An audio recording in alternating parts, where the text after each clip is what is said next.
Welcome to Low-Carb Movie Plots. I'm your host, Kazurk, and today we're covering 30 Days a Night. 30 Days a Night is a 2007 horror film based on the comic book miniseries of the same name. The film is directed by David Slade and stars Josh Hartnett and Melissa George. The story focuses on an Alaskan town beset by vampires as it enters into a 30-day-long polar night.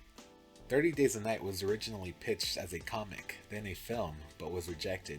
Years later, Steve Niles showed IDW Publishing the idea and it took off.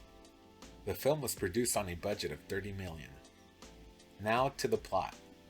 The town of Barrow, Alaska is preparing for its annual 30 Days a Night, a period during the winter where there is a month-long polar night. As the town gets ready, a stranger rows ashore from a large ship and sabotages the town's communication and transport to the outside world.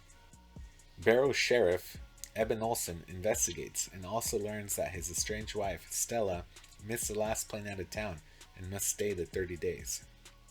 That night, a band of vampires led by Marlowe attacks and slaughters most of the townspeople, forcing Eben, Stella, Eben's younger brother Jake, and several other survivors to take shelter in a boarded-up house with a hidden attic. Marlowe finds a stranger, who believes the vampires are going to turn him into one of them as a reward for his help. Locked up in the station, Marlowe thanks him for doing what he asked and then snaps his neck. 18 days later, when a blizzard hits, the group uses the whiteout to go to the general store for supplies, but are stranded after it ends. While the group heads for the station, Eben creates a diversion by having a vampire chase him into his grandmother's house, where he uses her ultraviolet lights to burn the face of Marlowe's lover, Iris, so badly that Marlowe is forced to kill her. After he escapes, the town's snowplow operator, Bo, creates another distraction with his tractor, killing many of the vampires before trying to blow himself up. When he falls, Marlowe crushes his head.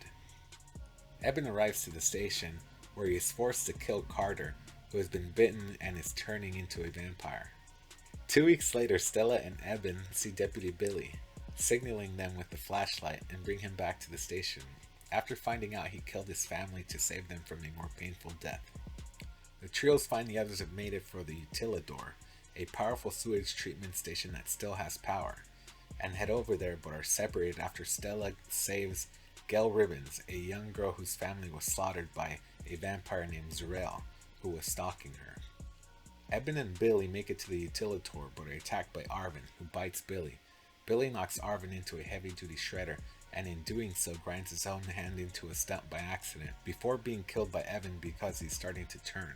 As the month comes to an end, with the sun due to rise, the vampires start to burn the town down to destroy evidence of their presence and prevent any survivors from telling the world what happened. Realizing Stella is trapped and that he cannot beat the vampires in his current state, Eben turns himself into a vampire by injecting himself with Billy's infected blood. He confronts Marlowe, and they get into a vicious fight before Marlowe finally is killed by having a hole punched through his mouth and head, causing the remaining vampires to flee. Knowing he will die soon, Eben and Stella go off to watch the sunrise together, sharing one last kiss. As the sun comes up, Eben's body burns into ash in Stella's arms. So that covers the plot for 30 Days a Night. I highly recommend this movie. It's a horror, it's a vampire movie, and it's done really well. The plot holds up, the 30 Days a Night, how they survived, the strategies the vampires used to lure people out. All the logic plays out really well.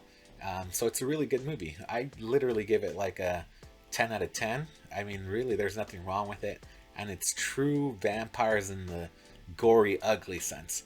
There's some finesse to them in the way they're dressed, but they're pretty much savage monsters.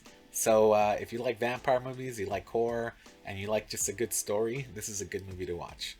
I hope you enjoyed. Like, share, comment, and I'll talk to you soon.